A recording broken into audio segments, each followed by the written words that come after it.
Sorry, I'm starting another Zoom meeting.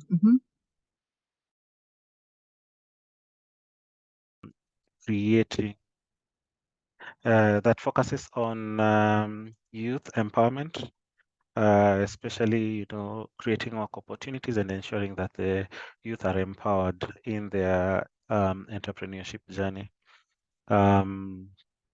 And Generation Africa members group is then a town hall of different organizations that focus on youth work, where we just come in to brainstorm and see how best can we deliver these different interventions to the youth. We appreciate that with the changing times, youth experience different challenges, and as organizations we need to be very not just reactive but responsive to the challenges that these youth face. So every 2 months we meet here just to see then how do we improve our offerings to the youth so that they can be supported in their areas. So I welcome you today to this call, and before we proceed, I'd like to call on Dixon, who is our head, just to say hi, and then we'll proceed with our agenda of the day. Thanks a lot, Henry and Mr. Ogutu, for setting up this call. I think this is a very timely call, and it has very exciting speakers, including our very own Boaz and the rest of the speakers. I've been away in terms of the planning of this call, but I know that this is going to be one very, very important call for Generation Africa and also all the organizations that are looking at youth and policy. Yeah, thanks, Tshiamo. Good to see your face there, and everybody else that has logged into this call.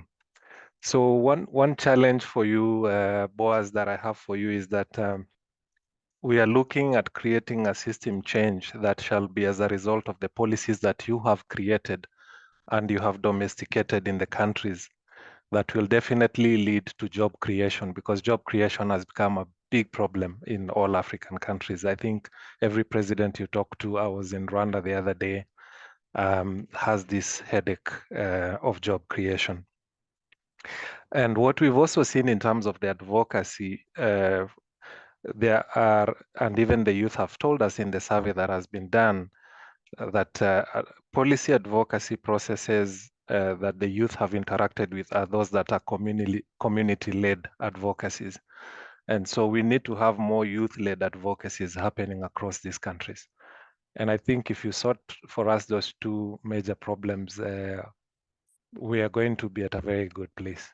So let me not let the cat away. There's a lot coming, and thank you very much for coming in, and looking forward to good discussions. Over and back to you, Henry. Thank you, Dixon. So today we are privileged to have a strong lineup. And for our moderator, we have Mr. Willis Ogutu Odhiambo, who is a manager at Microsave Consulting. During his time there, he has focused on different projects. His background is in agricultural economics, but over time he has grown into youth and other cross-cutting areas. So he will be the guide for us today. We've done a survey with Microsave, with them as our technical partners, and they have more insights to this. So Willis, welcome. Thank you. Thank you so much, Henry, for this introduction, and thank you so much, Dixon, for this preliminary insights. I'm actually looking forward to a very fruitful and productive discussion here. Welcome all to this session today. We want to make this session as interactive as possible. We will welcome your comments, your contribution, welcome your questions. You can always put them in the chat, and we will try to address them towards the end of this discussion, and even if possible, within the discussion itself.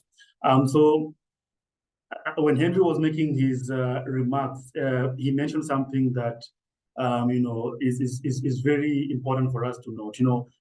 Processes of development whether it's in youth or not, is a continuous, affair. And there is no point in time where we can say that we have solved all the problems or we have addressed all the issues. So this is continuous. But as we do that, we have to realize that systems are the most important points of action. Systemic change, systemic issues that make it possible for us to develop, that create that enabling environment for us to move forward.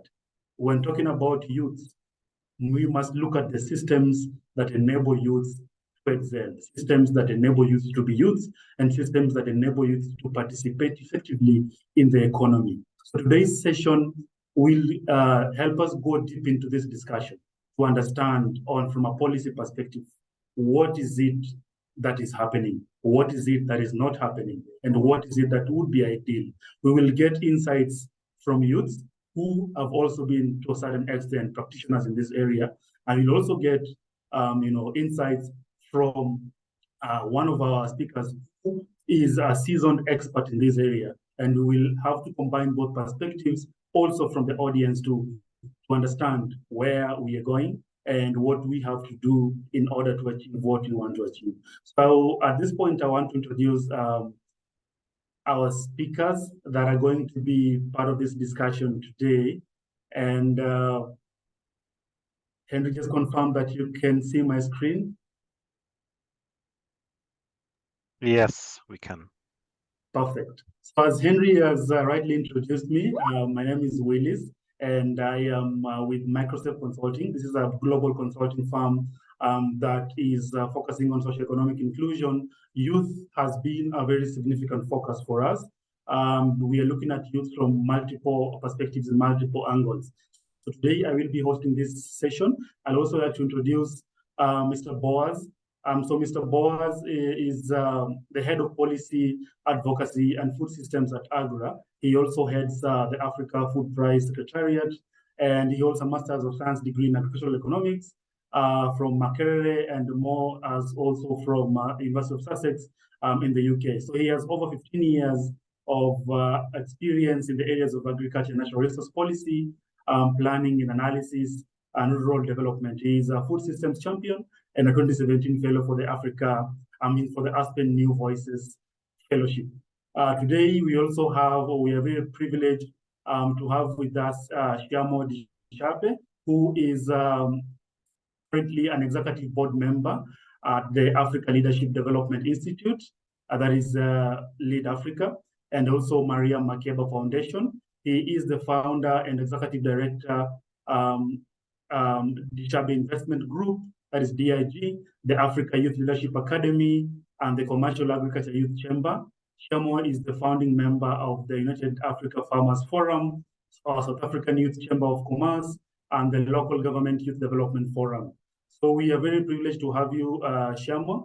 We also have, though she was not able to be with us in real time, but she has left us something that I'm going to play here, like a discussion that we had with her earlier today. So I'm talking about Antoinette, who is an advocacy and capacity development consultant with a focus on climate smart agribusiness and food systems, climate education, and environment sustainability for youth.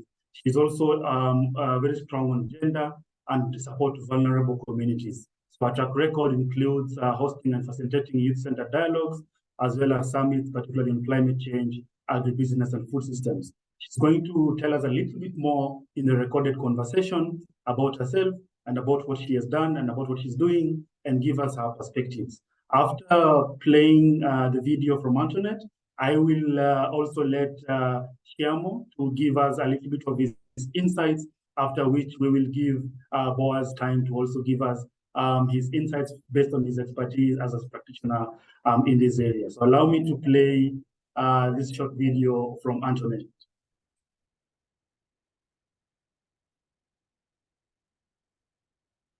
Okay. Great. Henry, once again, just give me the confirmation. Yes, we can see the screen. Thank you so much. So, and I'm hoping my audio is shared so that we can also listen into the conversation. Let me just be sure. Yes, good. Tell us briefly about yourself and what you're passionate about as a person. Okay, my name is Antoinette Moleele, and I'm an capacity development and advocacy consultant in agribusiness, food systems, and climate change. My greatest passion is about agribusiness. I'm passionate about teaching and educating people, or even helping people understand the opportunities that are there in the agribusiness, cultivating the agribusiness and food systems on its own, and also making sure that whatever we do, we're being climate conscious, we're being environmental sustainable, and we're also making sure that we have a future tomorrow. So my greatest passion is youth, because I believe we are both leaders of today and leaders of tomorrow, and we have so much impact, we have so much potential, or even we can do so much. We're already doing so much, and it needs to be shared, it needs to be known. Yes. Awesome. That sounds really good. Now, as a youth, obviously, who has been an entrepreneur, you have also done some advocacy, and you have experience in consulting. Could you share with us some of your most impactful experiences, or engagement? Okay, well, it's beyond just my personal pursuit when it comes to business as a project manager. I would say the most impactful or the most admirable thing is just advocating for what you desire as young people. And I mean you, including myself, what we would want, and speaking out to try and let everybody know what our experiences are beyond how people are perceiving our experiences. It's always different to share how you're feeling, what's going on, compared to how data or somebody from outside might think they're understanding how it is. Advocating for that, being part of a development of an advocacy, and development of a policy, and getting to the part of being in the advisory board for the policy, ensuring that it's well inclusive, well speaking to everyone. And that's mostly an important part, not to say that all other parts are not important, but being part of a decision-making opportunity is something that I wish most of us could really have, and it's a great opportunity. So I think I enjoy that part. Also, just speaking, I really like speaking. Very well said, definitely. And you've said being part of a decision-making process is something that is very important. Now, do you think youth involvement in policy processes is important? Is it an important undertaking, and why? What would be your reason for your response? Definitely an important thing. Definitely in the sense that as much as we're saying we're leaders of tomorrow and today, today or even yesterday impacts how our lifestyle or how our lives are going to be today and tomorrow, which means that it's greatly vital that we are constantly part of decision-making platforms. It's very important that we are educated, or we're capacitated on how it is to be part of these platforms. I could give a very good example about I'm also part of a negotiation team at the COP, and sometimes when you get there, because a lot of people, especially in Africa, are elders. You get there, you get into these many terminologies, and you don't understand what that means.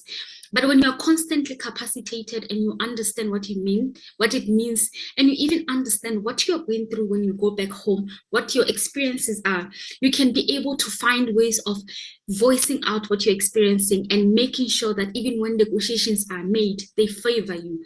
So those are some of the things which I feel prove that it's really vital that young people are part of the decision-making platforms. It's really important, not just for the fact that we're voicing ourselves, but also the fact that these platforms, they make laws and policies and strategies that govern how exactly things are going to be done to the last DOT, how we're going to live in, how we're going to be doing what, how much tax we're going to be paying, how much money we're going to pay trying to for our expenses, how we're going to sell our produce and all that. So it's vital that we are part of the decision-making platforms indeed.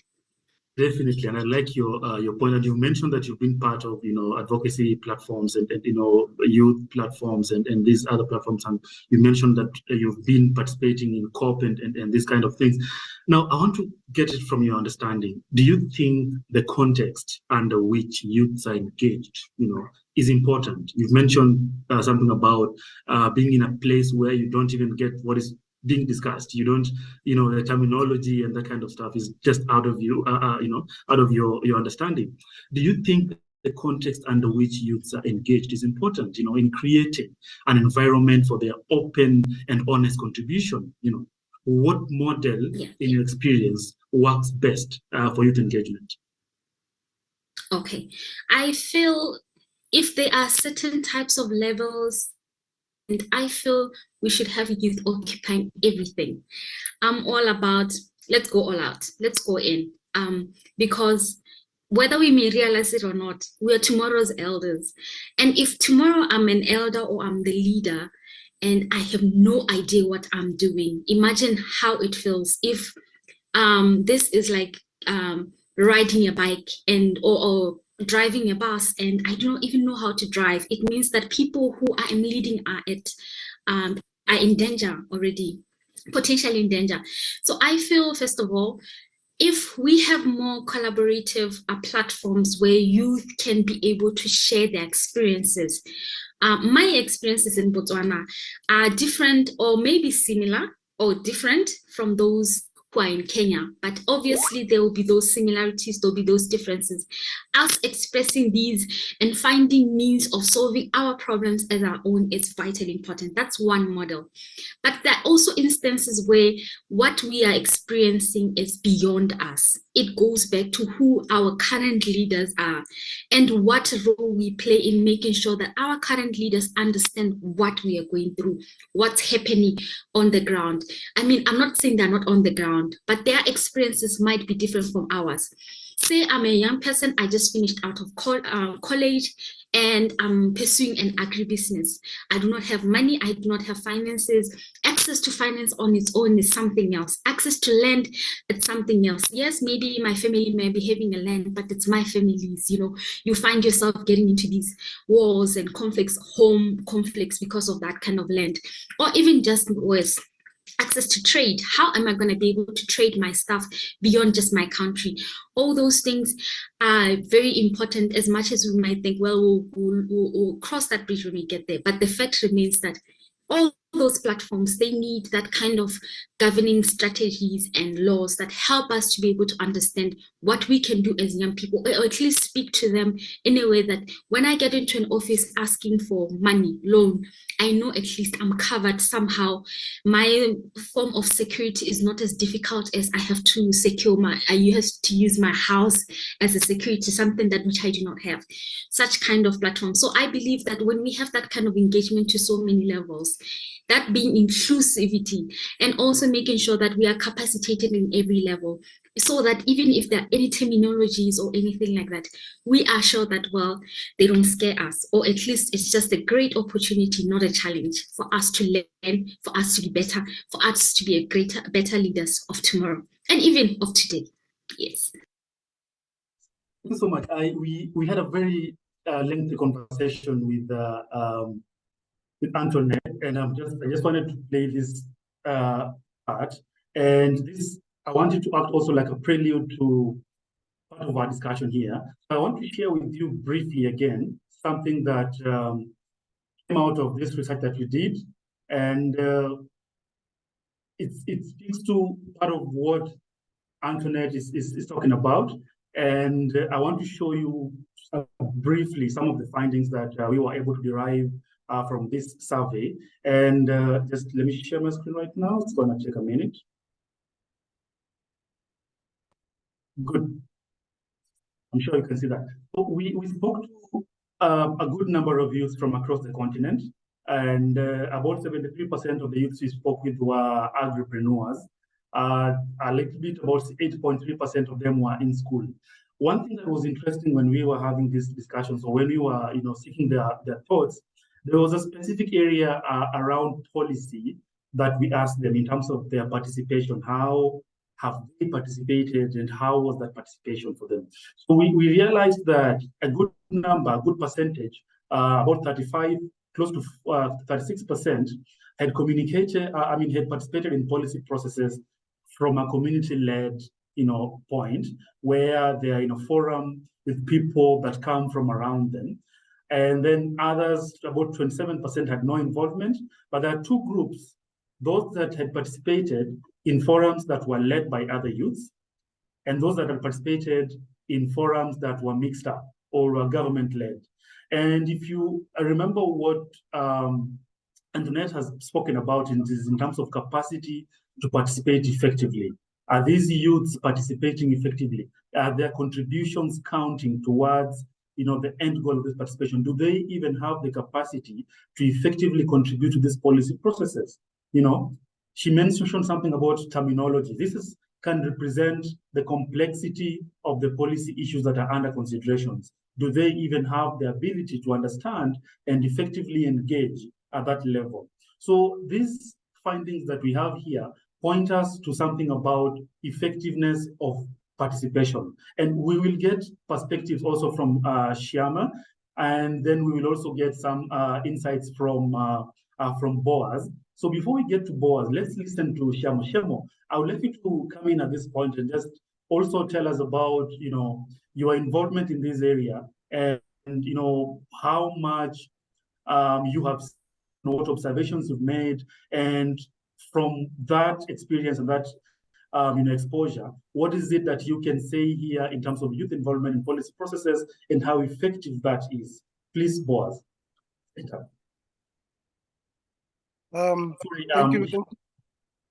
Thank you very much, Willis.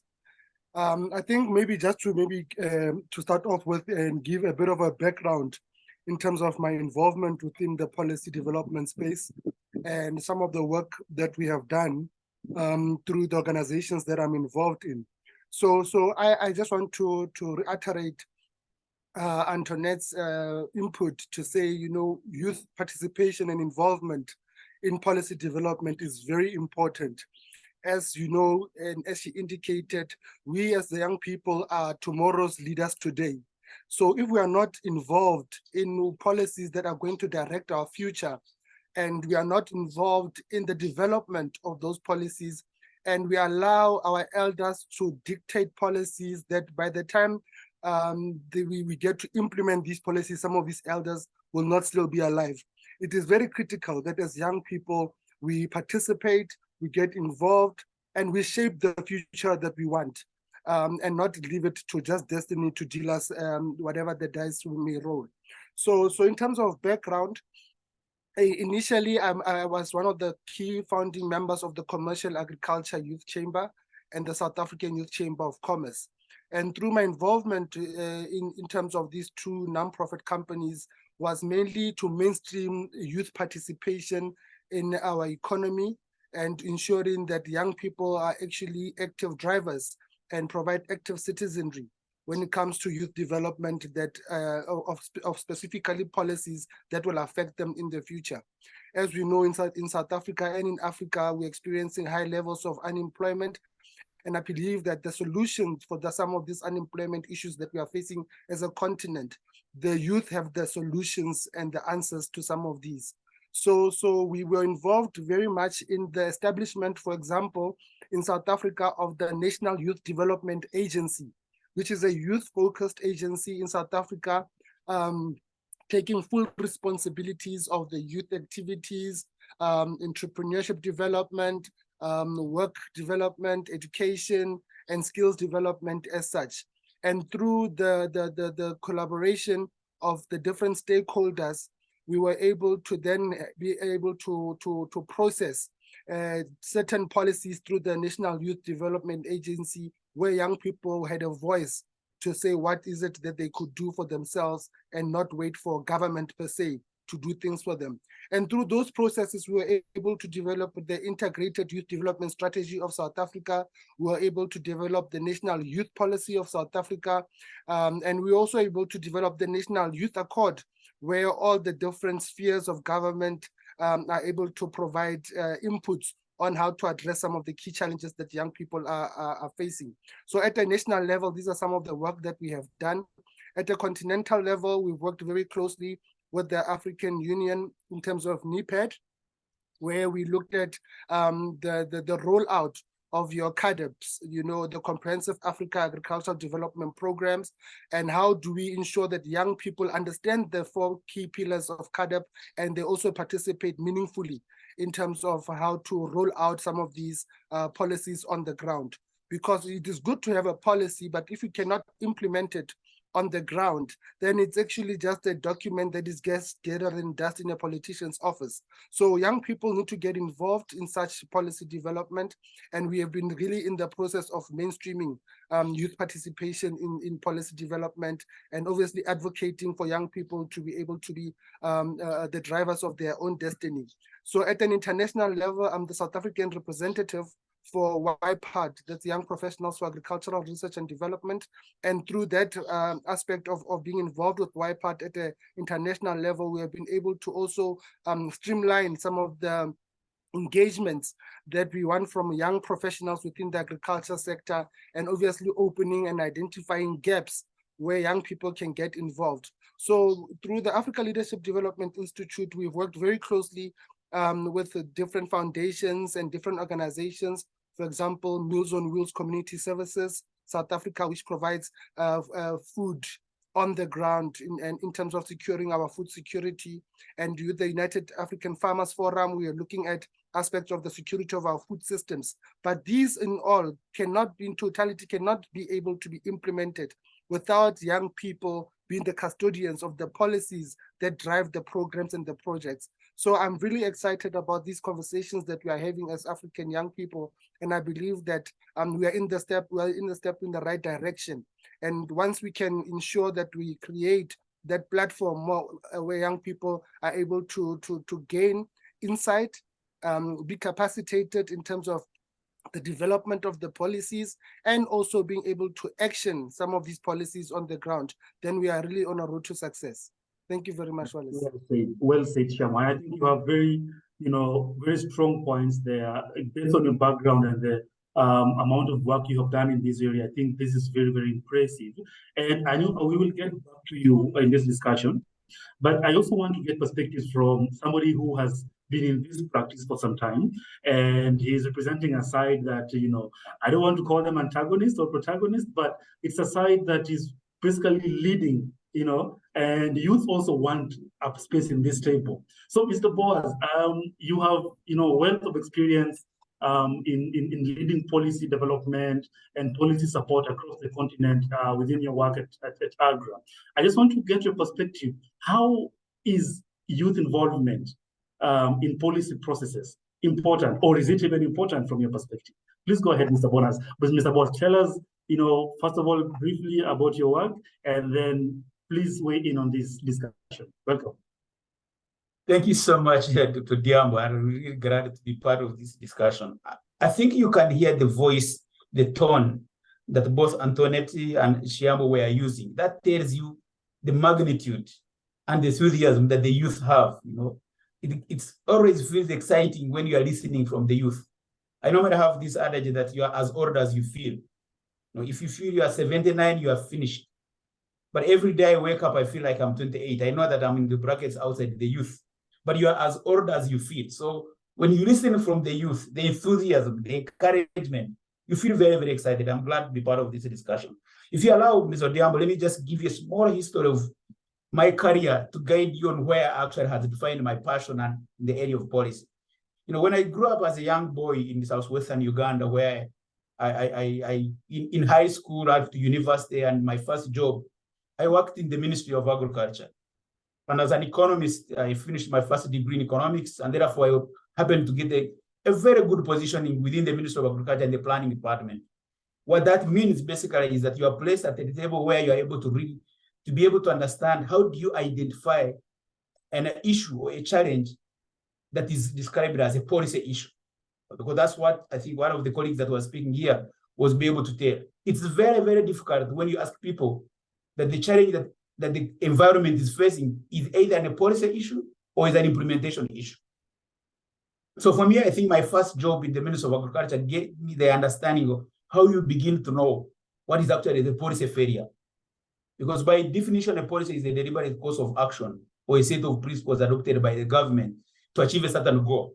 It can also be a policy at individual level or at an institutional level. But in this particular case, we're talking about youth engagement in a policy, meaning it has to be a deliberate effort by the government, by the institution they work in, to make sure that the youth are brought on the table. So I think my first career in the Ministry of Agriculture, later I worked with the National Planning Authority, it gave me a huge opportunity not only to draft statements, to draft policies, but I was deliberate enough and I was given an opportunity to sit in big meetings. Imagine when you're asked by your permanent secretary to go on the meetings of the Minister of Finance, where issues of policy are being discussed. And I think that's what the colleagues have just been saying. You need a platform, you need a space, you need an engagement to be able to build the confidence, to be able to build the confidence that as a youth, that actually your voice can be heard. So for me, my personal experience in the Ministry of Agriculture and discussing in the Ministries of Finance, or being asked to go outside and represent the ministry, to present the country's agenda, was a huge opportunity that you are exposed to, you are building your confidence, 3, you are learning on what actually is working, the best practices outside the country, and be able to bring them back. So that is going back to the issue of engagement and participation and being given a space for voice. So I think for me, that was a really game-changing opportunity at the time. And I really want to emphasize, especially when I went into the National Planning Authority, I was given an opportunity to lead, to be the head of the drafting team of the first National Development Plan. This is an economy-wide plan that brings together all the sectors to identify priorities, policies, and investments that will shape the agriculture economy, as well as the economy-wide issues. I am explaining that because, Odhiambo, you will see that the opportunity, and at that time I was still a youth, I was a young man, I was not married, and I was really excited. My vision was not about the amount of money I'm earning, but it was about how I'm stimulating and I'm speaking about people. I'm actually showing the vision of the country. Again, that for me gives me an incentive that youth need to be given a platform, an opportunity to express themselves, but also making sure that they are able to really understand what is actually failing for them to be able to move forward. And it was an extremely, very interesting opportunity that you could be able to be offered at that stage. And when I went further in my career, and I worked with the African Union, where I was leading the CADA program for over 7 years, and as the head of agriculture and food security, again, you begin to see a combination of different people who are faced with the policy challenges, the private sector, the civil society, and in this case, the youth, because they will come up and express what is actually not working. The youth cannot be able to access land. The youth cannot be able to access the finances, because the way the policies are designed, they are designed for everybody. And yet youth have a particular and unique elements that they would require to be able to access those services. So any generic policy, if you say everybody would be able to require a correlato security to be able to access a loan, but the youth will not be able to have reached a stage where you can have a correlato security to be able to go to the bank and get a loan. So you can see they require deliberate effort. So sitting in meetings that the ministers of agriculture are discussing, listening to the way they tone, the deliberations from different countries, again, as a platform, it gives you the incentive to understand what actually is the policy failure. So I really want to say that places like those are very important spaces to create opportunities for youth to be able to engage and listen on what is working, but give them a microphone, and don't give them a microphone in a form as if you're trying to be inclusive. Don't make them really feel encouraged, feel owned and appreciated, because that's the only way you can actually be able to come up. And another big opportunity was during the Heads of State Summit. And remember, that's the culmination of where the policy making is happening. You know, Africa leaders meet to make decisions and declarations. Sometimes they are drafted by us who have been reading technical papers, engaging stakeholders, you draft them. But at the time of deliberation, this is, again, I'm calling upon both this that we can always create space and platforms for youth to be engaged in meetings at the national level, youth to be engaged in meetings, even at the regional level, international level, but also be able to listen to what leaders are deliberating, be able to understand the mechanisms upon which they're able to drive this. So you will hear leaders at the AU speaking about the decisions that concern their individual countries. Some of them will speak about issues that concern the entire continent. because we are all born differently. That's how God designed us, but each of them has a mandate from his own government. What frustrated me in that space was, and again, this is not in anything to belittle any government, but the inability of some of the leaders to speak with the final decision. For example, one of the big debates at the time, over 7 years ago, was around how to create Africa Continental Free Trade Area. And the discussion was around what we need to be doing differently. My frustration was I was hearing leaders saying, we need to do this. A head of state cannot make a statement as if you are recommending to another group. You are the ultimate decision-making person, ultimate decision-making body at the African Union. But then you begin to hear some of them lamenting, complaining, and yet you are the decision maker. Why am I saying this, especially to the youth, to be able to understand? I think what I'm mentioning is that participation, engagement, listening on what works, be able to really know that this is practical, this is not actually practical, and then generating the confidence. And as you said from the survey, youth can always easily learn from each other because they feel excited. So I think the most important part there is really to make sure that we are creating those engaging platforms and ensuring that they are accessing the right information and making sure that the representation at different forums and platforms are effective and they're inclusive in everything that they are doing, but also making sure that they are being made as ambassadors of choice. I think this is where, again, a policy needs to be deliberately made to how do we identify youth champions and ambassadors to be able to inspire and castigate others to be able to understand it, be part of policy making. Because policies, if you are not part of the policy, again, the experience I've had in the government is that sometimes government people behave and act as if they are the leaders of others. You are the leader of the private sector, you are the leader of the civil society, you are the leader of the youth. Because every day, like as you can see, I'm putting on a tie. And this is a characteristic of people who want to be in authority, but give instructions and directions. And yet we will forget that those who are affected by the policy, if they are not part of the decision-making process, your policy will never be implemented. And Tshiamo was talking about it, policy implementation. If you design a policy that the youth are not involved in, and they are only recipients, it will be an instruction. They will never participate. They will never be part. They will never feel on that they are owning this particular agenda. So it's really important to understand some of those. I have also always been thinking about how do you make sure that you deliberately create youth-focused policy issues? Create that space and platform that, you're prioritizing issues that are directly impacting youth. For example, in areas of education, employment, mental health, do they feel like they're part of that process? Do they feel that they are being engaged? What is the level of the inclusiveness and consultations? Organizing consultation platforms and involving diverse range of young people from different age groups, because at every age, youth think differently. And you would understand, some of us who have a little bit grown for beyond a certain age, the best time you will ever make best decisions, an investment or a choice, whether it's a marriage choice, it is when you are still a youth, because that's the time when the brains are at their best. So I really want to join the group that really championing, making sure that the youth are part of the decision-making process. And you must not forget, Odhiambo, that you can never be active and proactive without being skilled. That's why education matters. We know that we'll be trying to create jobs for all others that are not making that are out there. So listening from my dear colleague Antoinette, I was really feeling inspired and encouraged that you are as good as the product that makes you. So being involved, being given an opportunity, being able to be allowed to be a champion and feel like you're encouraged and energized, being appreciated, they are so fundamental to inspire and build the capability of the youth to engage in policy making.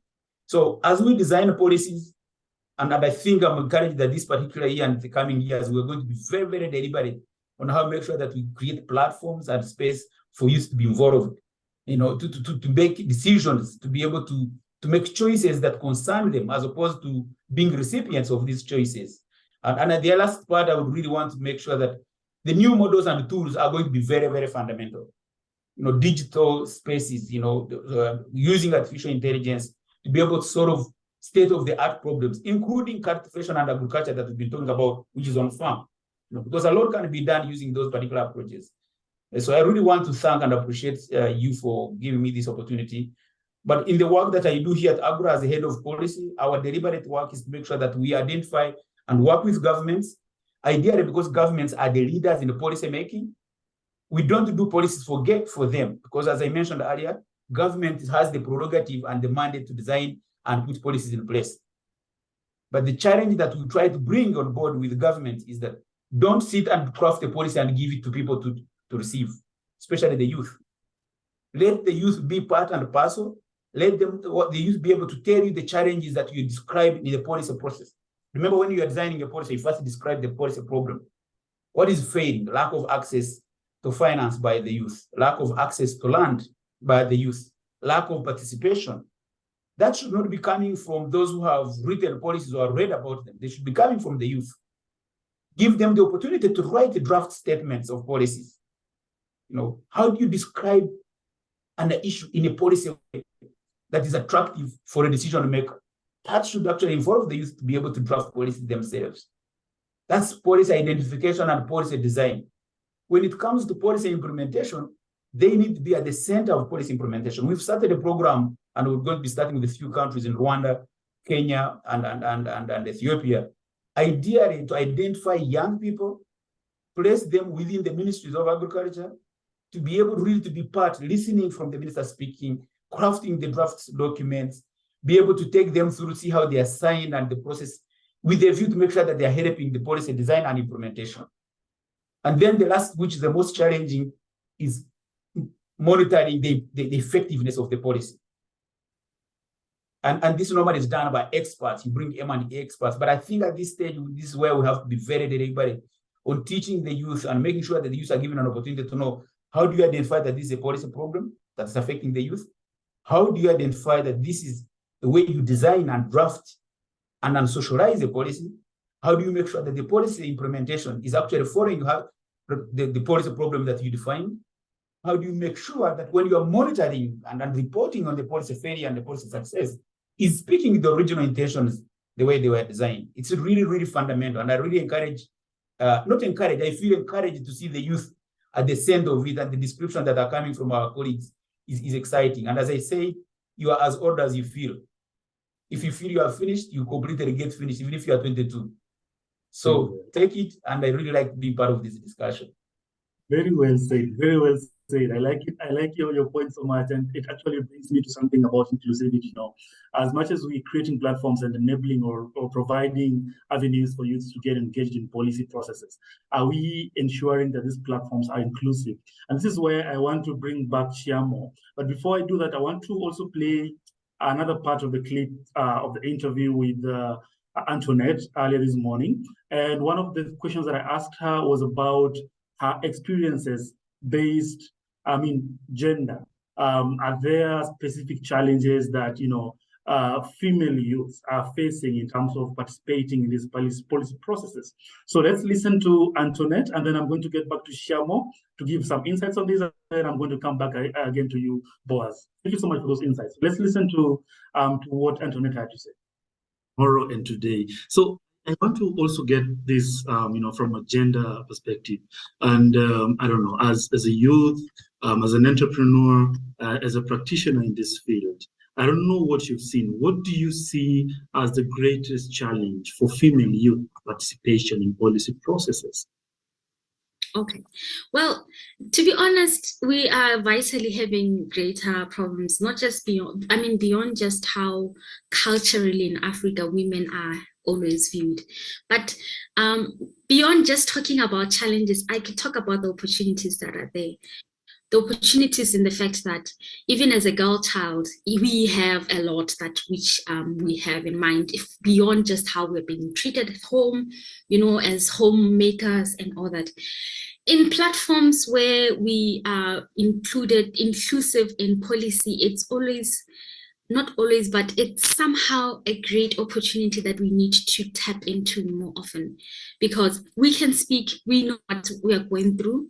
And especially in the agricultural space, where we see even statistics show that there are more than 60% of women who are into farming in Africa, which means already we are the ones who are sort of dominating the agricultural sector, because we are not just thinking about making money, we're thinking about feeding our families and the likes. Even as a girl child, I'm already thinking about feeding my grandparents, my parents, and the likes, which means even much great opportunity for us to be part of the policy development, making sure that even when I'm at my farm, I'm doing what I'm doing. I know already I'm protected. I am not forgotten, or I am not sidelined. I am already included. I am part of it, you know, especially those in the marginalized, those of the marginalized groups, those in rural areas. We may not even realize how much struggle they could be going through, or what they could be going through. But when there is some sort of a representation that is inclusive, as much inclusive as possible, it makes so much of a difference. And it's so important that we have women in these platforms. I believe in women. I know I'm one, but I also believe in us. Definitely. I also believe in. So, I mean, you've heard Antoinette's submission there about gender. And at this point, I want to bring in, Tshiamo to also give me his experiences based around his work across the continent and even in South Africa itself. Have you seen any specific barriers to female youth involvement in policy processes? And what could you say that possible opportunities, as Antoinette actually chose to approach the discussion, for involving more female youths in these processes and making it as effective as possible as they get involved? Please go ahead, Tshiamo. Thank you very much, Willis. You know, for my experience, I feel that women have really been given a platform, and they've taken the baton and starting to run with it. Really, women are starting to understand their role in development of the community and of a country and of a nation. And specifically in South Africa, you see a lot of women being given that opportunity to express where they come from. Right now in South Africa, we actually just celebrated Women's Day, where from as early back as 1956, you had women really taking the government head on and marched to the apartheid government, saying we don't want past laws and we don't want to be treated as second-hand citizens. So that kind of environment in South Africa is thriving, where women are actually being seen in the policy space as being equals, and their voices being heard, and in actual fact more opportunities being created for women to create that inclusive environment where women are able to thrive and where women are able to take up their destiny and in feeding obviously the nation. So I'm really encouraged, Willis, to be honest with you, to see the participation of women in the policy development space, the participation of women in terms of entrepreneurship and education, and how they're thriving when they get those opportunities.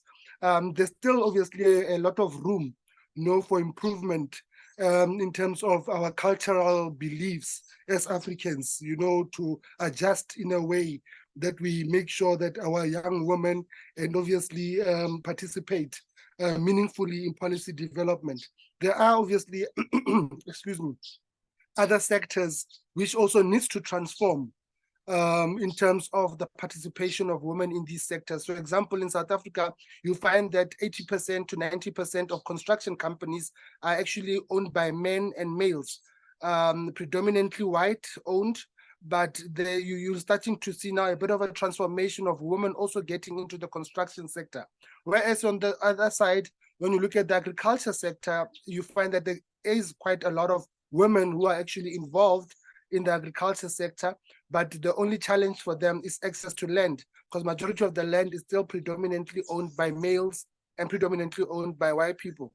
So there's still other aspects of transformation, but the involvement of women in these economic sectors that contribute to our GDPs is quite encouraging. And I think we will see more and more women getting involved in opportunities. For example, with the fourth industrial revolution, you are seeing a lot of women in ICT and IT.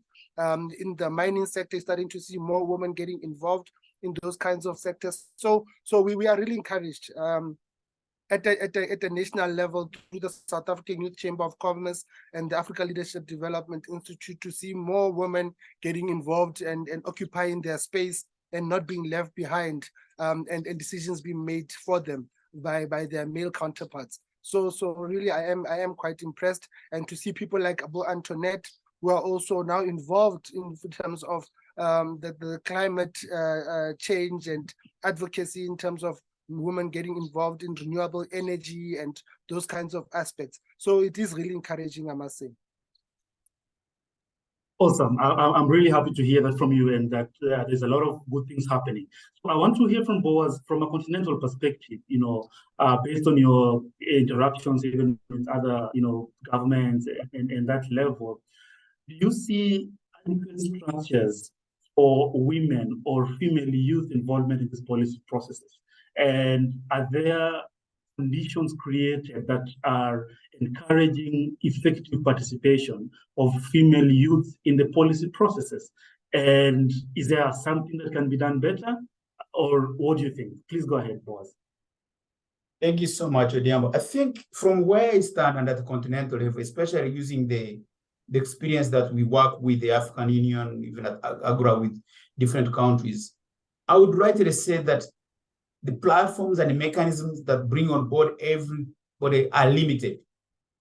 And where they exist, they are being run by a few individuals that are only doing it, but not in a holistic manner. I say that with confidence because I know that there is a youth agribusiness strategy, for example, for the continent. It's a relatively young strategy. And this is not to say that the African Union or the continent had never thought about this before. I also know that the African Union has established a department responsible for gender, meaning it's a recognition to really understand that gender is a very critical asset and an element of driving economic-wide transformation and in agriculture. So these have been extremely well-placed. They are there, they are well-staffed.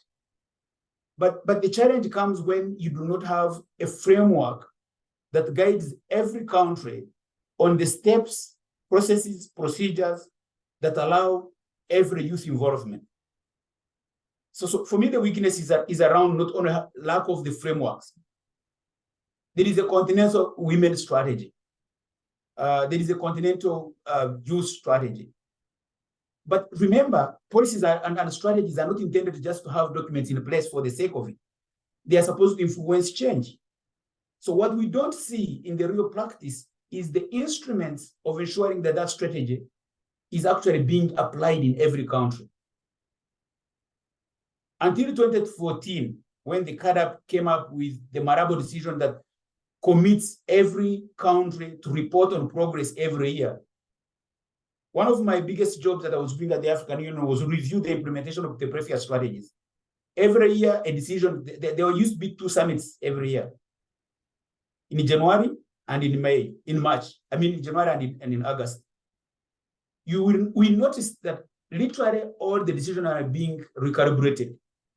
A decision that was made 7 years ago is brought in the same way because the people who were involved in the decision making at the time are since passed on or moved to another area. So those who are in the space now believe that nobody has done anything related to this particular issue. The leaders are different, the planners are different, and therefore they need to regurgitate all the things that have been done before. And therefore, there's no any added value in regurgitating a decision that has been made. Why am I saying that? The decisions alone, the policies alone are not enough until you translate them into action, until you have a women's strategy at the continent to be able to say, like, women in every country must be involved in gender budgeting. Is it happening in every country? Do we have a scorecard that shows a country that's performing better on gender budgeting and including women in decision-making? How are countries comparing to each other? Because as an individual, again, as I said earlier, the way we are created, we fear to be compared with the rest. So if you create a mechanism or a scorecard or an instrument that allows you to compare with the rest where people have been able to do good and better and move, then a decision alone or a policy alone is not enough. I think this is why we really need to pull up our socks and really work with the continental bodies, including our own, to make sure that not only are we designing policies, but we are creating instruments to ensure that the policy implementation is taking place, to ensure that we are comparing countries on how they are performing, learn from the best practices. Where are the youth most involved in agriculture and agribusiness? Which countries? What kind of steps did they take? How can other countries learn from that particular country, especially if you are operating at the continental level? That is actually the role of continental organizations, to make sure that you are not only helping to design policies or decisions or frameworks, but you are putting in place an instrument of accountability that would help people accountable. Yesterday, I had a very good discussion with the Africa Peer Review Mechanism. This was a body that was established to make sure that you are following up in the decisions, you are comparing countries, and you are holding institutions, individuals, and countries accountable for the decision they are making, but they are not implementing. And this is not in any way to complain or blame the institution that were supposed to be leading this work, like NEPAD. But I think for me, the best time I saw peer review mechanism working on translating policy into action was several years ago, before the late Prime Minister of Ethiopia passed on. He was chairing a committee of heads of state on climate change, a similar committee that's going to be hosting the Africa Climate Summit in Nairobi. But in his chairing, he was using a peer review mechanism report, challenging every country on the decision they made. So each time they would come to meet in that particular meeting, they would feel agitated. They would challenge their permanent secretaries. They would challenge their ministers on the things they are going to take. And that would cascade down in the way policies are being designed and implemented. So a leader would fear to show up without anything. But today, you don't see such a similar mechanism. People, decision makers, whether it's a minister, whether it's the head of state, in many cases, they are showing up at the ministry before they have even fully prepared on what they need to be showing up. And therefore, they are accountability instrument. And I'm really not trying to push these countries together. But the important thing is that let's not underestimate the power of policy. Let's not underestimate the inclusiveness of those who are affected by the policy, in this case, the youth, that if they are not included, if they are not part of the decision-making processes, if they are only going to be dictated on what they need to do, we are destined for failure. And that's not the way we are designed. The world is going to be different. Africa is a young continent. Africa is a continent that has huge opportunities to transform. The rest of the world is planning big. We need to be planning bigger because the opportunities are in Africa. We need to make sure that the youth are able to get jobs. And therefore, the rest of the world will be yearning to come and migrate to Africa, as opposed to Africans trying and the youth trying to migrate to the rest of the world. Here is the opportunity that we need to seize. Definitely, Boaz, that is very well said. I will not add a single word on that. At this point, we are having a very great discussion here, and I can also see lots of comments coming in from the chat.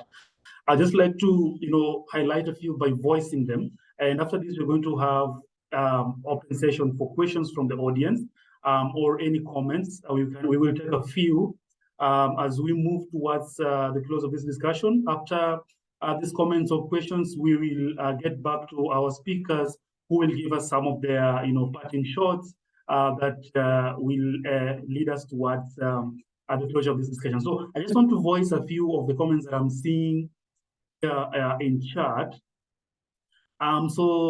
I see Pauline Kamau said, this is a great point, Boaz.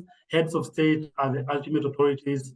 So always, had us breaking them lament that applies to all echelons of leadership as well. Thank you very much, Pauline, for this comment. And also, Dorcas Mwakoi says, being intentional and deliberate to involve youth in policy-making processes, that is very important. And she is, stressing what Boaz mentioned. Pauline also says, again, on intentionality, we also need to mentor or prepare youth on how to show up. Delivery is okay, is of key messages, using evidence, etc. We shouldn't just have youth come in to tick a box, but ensure they are genuinely part of critical conversations. I cannot say more than that. That's very well put. And Chelsea Okello says, such valuable insights. Thank you, Boaz. I agree that the youth need to be taught how to design, draft, and socialize policies, including how to identify policy problems, and that affect the youth policies should also, and to that effect, the youth policies should also be drafted in an attractive manner, easy to understand and interpret. This speaks to the inclusivity, which is very important. I'm also going to voice a comment from Janetta. And Janetta says, so many great points being made. I would like to add another consideration. When young voices are being solicited in policy processes, we should also endeavor to include youth outside urban centers. Urban youth may be more vocal with greater access to policy circles, but by virtue of location. How can we be more inclusive of those in peri-urban and rural areas? Via mass media, focus group discussions, making use of local government structures. So these are questions that I think we're going to answer after I have voiced this. So I think Boaz and Tshiamo mark this, and then we can discuss this briefly. Thomas says, I have to step out. Okay, Thomas, thank you so much for being with us for that period. And Dorcas says we need to mainstream youth apex organizations in the sector institutional architecture. Very strong points there. So open up our Q&A session as you also put your questions in chat, or also you can ask for the mic. So we have a question from Janetta or Yanetta. So she says, so many great points being made. I would like to add another consideration. When young voices are being solicited in policy processes, we should also endeavor to include youth outside urban centers. Urban youth may be more vocal with great access to policy circles by virtue of location. How can we be more inclusive of those in peri-urban and rural areas? Via mass media, focus group discussions, making use of local government structures? What would you say about this, Boaz? Then I'll come to Tshiamo next. I think the point that are being raised by most of the colleagues and on the chat and in the discussions are fundamental. I feel the point of involvement. Am I part of it? Am I being heard? Is my voice there? If you're actually discussing a point with any of the groups and you're part of that particular platform, do you feel like it is touching your point? If I am able to make a comment and nobody makes a reference to it, do I feel that the points I've been able to make have been picked and understood and therefore taken forward? Because every time you conduct a meeting and you are walking out of the room, the only best way you want to feel is that you have been heard, that you have been appreciated, and your issue is going to be taken forward. So I think that what I'm hearing from the colleagues saying is about involvement, participation, being given a space to engage in the discussions, to be heard, to be able to be allowed to implement some of these discussions that we're talking about. And I really want to challenge each of us, especially in the jobs that we have. You know, some of us are in the private sector, doing private businesses. So we are looking at policies that will help my business to grow. Some of us in the public paid positions. I think the challenge that we need to create for ourselves is, do you have a side hustle? If you have a side hustle, how does that impact on the work that you do in the office, wherever you are? Because it's always very important to understand, and I have learned from colleagues and friends, when you multitask, then you begin to understand different aspects of how you solve a particular problem. So when I'm a youth, that I'm involved in a youth platform, or I'm working, for example, at a church, and the church is involved in identifying potential areas where you can really increase agribusiness for the young people within the church community. The question is, what other side hustle do you have? Do you wake up every day to go to church and engage in those particular platforms? Or you have a side hustle that you are able to use as an example to practice what you get from your other side hustle. So I think it's a challenge for all of us to be involved, and I hear the voices are very, very clear. I am encouraged that everybody's tuned, especially looking at the results of the outcome of the survey. Big percentage of youth are aware of the policies, but they feel they are not recognized. And I think for me, it's a challenge for those who are in the space to make a difference, to make a decision on how to engage them. I think we have that big responsibility to make sure that it's not about, they know about policies, they are part of the design of the policies, but they should be part of the implementation. They should actually be able to face a problem. When you face a problem and a challenge, only then you can be able to go back and find a solution. But if I have a problem and it's solved for me, and therefore the ideas are brought for me, the youth ideas will never be able to grow. So I really want to, again, appreciate the team and the colleagues who are speaking in this particular platform, and those who are listening and feeling the passion about how to be a youth and how to make a difference in your lifetime. Because God created us with unlimited ideas And I was encouraged by the fact that most of us are using 20% or less than 10% of the vision and ideas that God created us with. And that's why one person said the cemetery is full of brains and ideas that were never implemented. And they are within the youth that we need to make sure that they are brought out, create the space for them. So we really not have any space, but to create space for the youth, be able to unleash those ideas, those opinions, be able to lead and drive, and then fear to make mistakes. This, again, the problem that we've always had with most of the leaders. They are always cautious about if you give it to the youth, they'll make mistakes. You can only go as far as the challenge you have faced. So we shouldn't fear to make mistakes. And youth are the ones who can take risks to be able to move things forward. So we should really be comfortable when the youth are leading and you are behind and following. So I really, that's for me would be the big message to the team and listening to us. Very well said, Boaz. And I think I like this point. And I just want to also hear Tshiamo's, perspectives on how do we include youth not living in urban areas. We know the challenges that come with living in a remote rural area, or even in remote peri-urban areas sometimes. How do we effectively bring them on board? Because it's very easy to just, create platforms that target people with access to urban facilities or the internet or that kind of, but then how do we bring in youths who are in the rural areas, who are having very many challenges but we still need to get their perspective. They're still youths and who need to be heard. Yes, Tshiamo.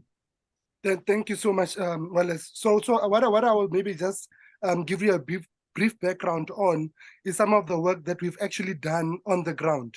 And this created a very inclusive approach in ensuring that young people in the rural areas and peri-urban areas are included in the discussion and the discourse of the policy direction. So in 2017, through the Africa Leadership Development Institute, the South African Youth Chamber of Commerce, and the different stakeholders that we brought on board, we set up what we call the Local Government Youth Development Forum. Through the Local Government Youth Development Forum, we were then able to bring in different stakeholders who are involved in youth development specifically at a local level. And that partnership also then was able to rope in different spheres of government, mainly at the local level, at the provincial level, and at the national level, to come together in such a way that we are able to engage on these key aspects of policy development. For example, recently when we were developing the integrated youth development strategy of South Africa and the new national policy 2030, we were able to go to the most rural of areas in South Africa through this Local Government Youth Development Forum and the collaboration that we have with national departments like the Ministry of Women, Youth and People with Disabilities within the presidency, institutional governments like your Department of Cooperative Governance and Traditional Affairs, which was a part and parcel of the consultative processes when we were able to then engage young people and literally go on the ground, go to the rural villages and engage with the young people and ensure that they are able to provide inputs to this National Youth Policy 2030. And that in itself has created a buy-in from the youth, because then they become the owners of this policy, and it does not seem like Ntate Boaz was indicating it's being dictated to them, but then they become custodians of these policies and they're able to hold their leaders accountable in terms of the implementation of some of these policies. So the most important aspect of rolling out such policies, especially at a local sphere in rural communities, is ensuring that you've got the buy-in also from the traditional leaders. And I think most of the time we exclude our traditional leaders and look at just the political leadership role in that area. But having the traditional leadership involved in this process brings in the element of heritage and culture and understanding as a village, as a culture. Where do we come from? Where are we? And where do we aspire to go?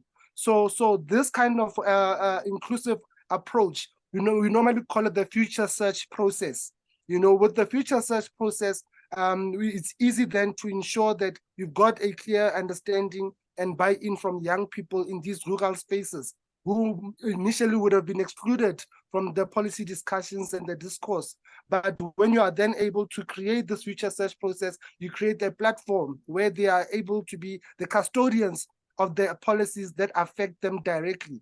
I'll make another example of a similar policy framework that we recently implemented as I was part of the technical support team at a provincial level of that policy. So the policy in South Africa is called the EPWP, the Expanded Public Works Program.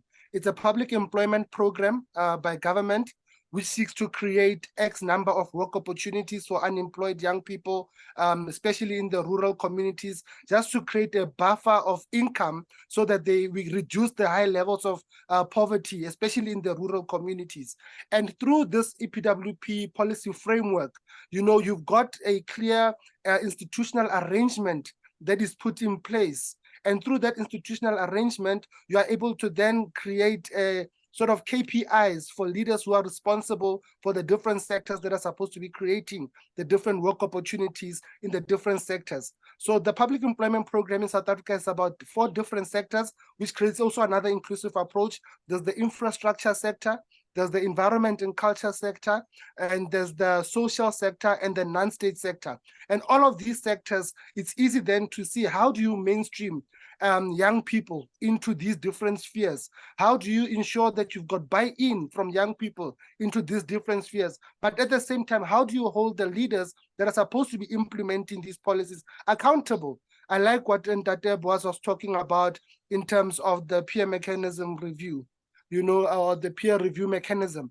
These are very important instruments that are critical in ensuring that policies are not just gathering dust in the politician's office, but are actually being implemented on the ground. And it's through these forums like the Local Government Youth Development Forum, where we are able to engage with the leaders in terms of our political landscape, the leaders in terms of our traditional leaders landscape, and active citizenry in terms of participation of young people on the ground. And we are able to then see and monitor and evaluate the results and whether we are actually achieving the goals that we want to achieve based on the policy that was developed. So that's my 2 cents worth of understanding how best we can really ensure at the rural level, at the peri-urban level, that we get more young people involved in this policy development, but not just the development, but the implementation of these policies.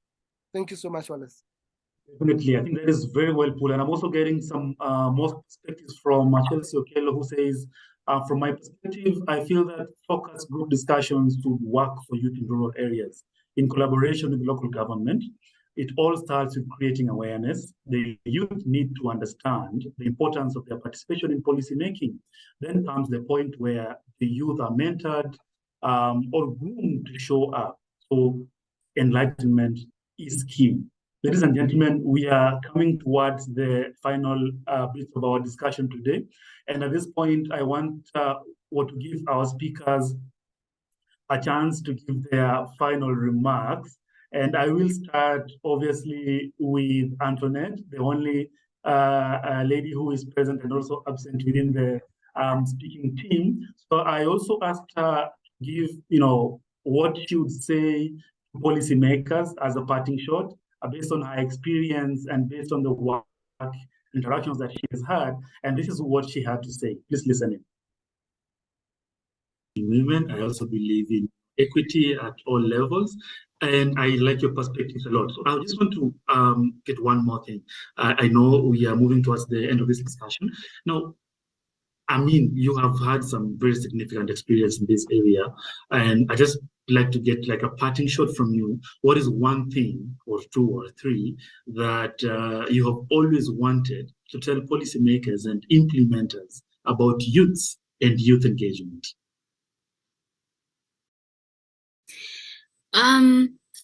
If there's really one thing I could talk about to the policy developers, I would say, let the youth be part of the process. From evaluation to brainstorming to decision-making itself to implementation, let the youth be involved. You see, let's talk it from an issue, from a perspective of a leader. if a leader does not have a follower or somebody they are doing the work with, if the leader dies or the leader, something happens to them or they just lose the leadership, then it means all that work has died with them, or it goes with them, which already points out an opportunity that we need to invest more in youth. Beyond just that, as I kept saying, we are already seen as the leaders of tomorrow, and in most cases, we don't even realize that we're actually leaders of today, because what decisions are made today influence tomorrow, which is greatly important that we have more representation. And I know we might even think, well, there's already a representation. We need more. We need more, and we need even those platforms where if there's an instance where there is a representation, but we're not well equipped for advocacy, we're not well equipped for policy development, let us, or at least may we have that chance to be able to be capacitated. Let's all be part of the platform. I know, yes, not everybody can be an advocate or not everybody can be part of decision making. But if you think about it, all of us have a role to play in it.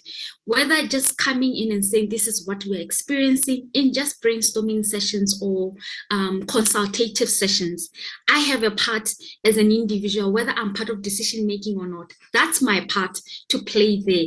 If I play that part and somebody else comes in trying to summarize that data, and then the other person goes to the point of making a decision and the other into implementation, then it means that we all have youth representation in all these levels. We have played our part, no matter how small or insignificant we might think we are. We actually are not, and we have a role to play. And I believe it's one of the great things that I feel the leaders of today could also help us to be able to do this. We believe in such a great Africa, future Africa, a world revolutionary Africa. And if we're going to go to that point, the revolutionary Africa, we all need to play a part. And that also includes having to make sure you invest in the current youth, because if we are not invested in, we might even continue dragging this continent into the opposite direction of what we all desire. Yes, thank you.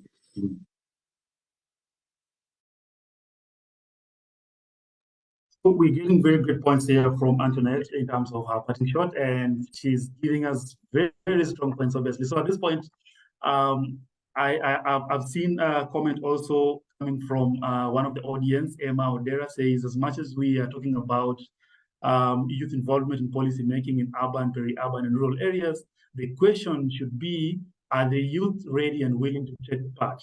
And do they have a clear understanding of the policy making process and its impact? This is, I think, a very great input. And I think part of our discussion has been that, it is important to build the capacity of young people to participate effectively in these processes, not just making it possible for them to do so, but making their participation count. Great. So I'd like to also hear from Tshiamo, just your parting shot, your last words to policymakers, policy implementers, and even to youth and other practitioners in this field. Please welcome. Oh, sorry about that. Thank you very much, Willis. I think my parting shots would be really to say that Africa needs investment and not aid. Africa is capable of feeding itself, and Africa is capable of feeding the world. I think what we need to really work on is the capacity, like we were discussing, of young people to be able to develop their policies and being able to implement their policies.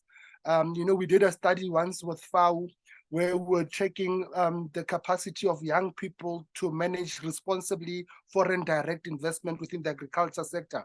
And we found that our young people, for example, don't have that right capacity to manage foreign direct investment. Why? Because they still need financial management training, they still need operations management training, and obviously business development management and all of those kinds of things that go with running a successfully commercially viable business, right?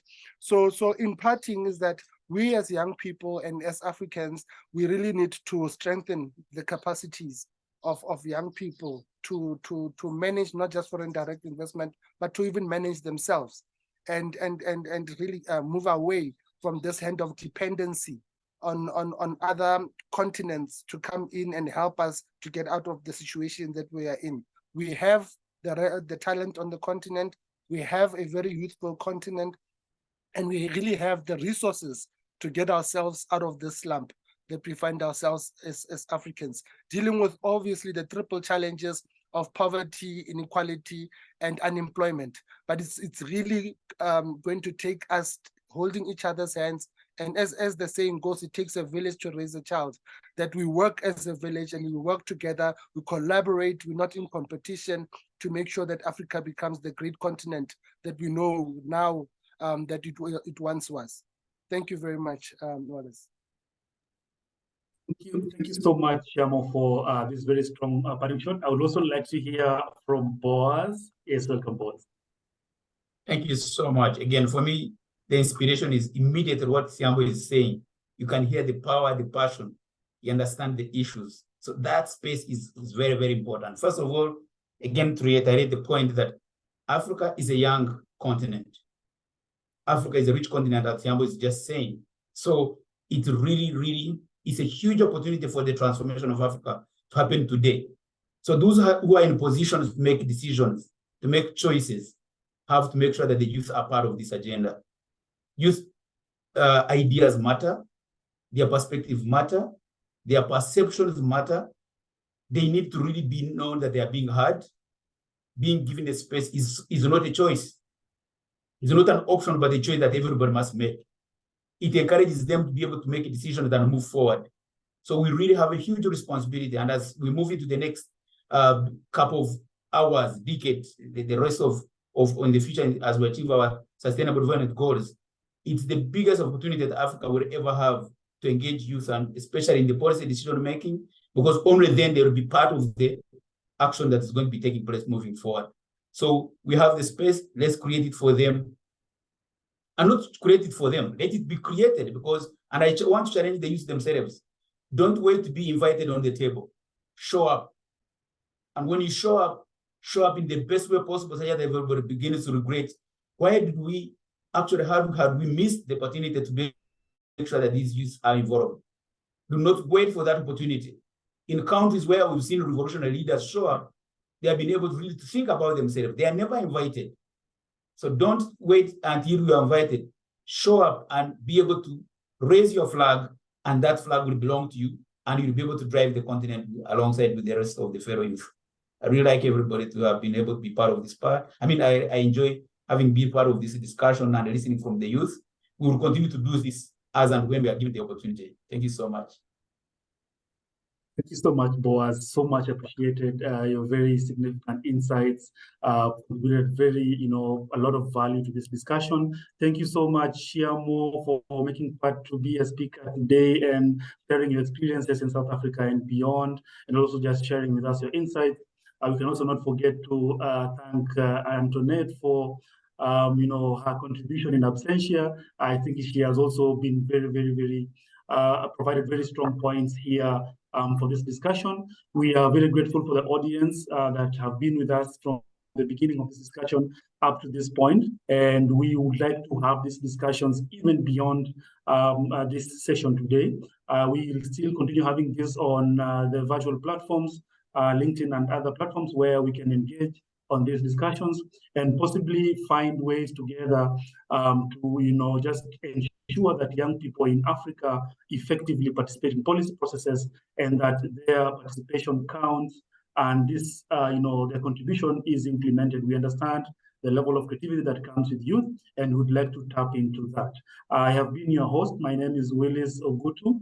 I am with Microsave Consulting. We have worked with Generation Africa on multiple youth endeavors, especially in terms of strengthening the ecosystem for development, for youth employment across the continent, and with a special focus in agriculture. There's still a lot coming ahead, and we hope to interact with you, with professionals, and with youth as we continue, preaching the gospel and just propagating youth economic inclusion across the continent.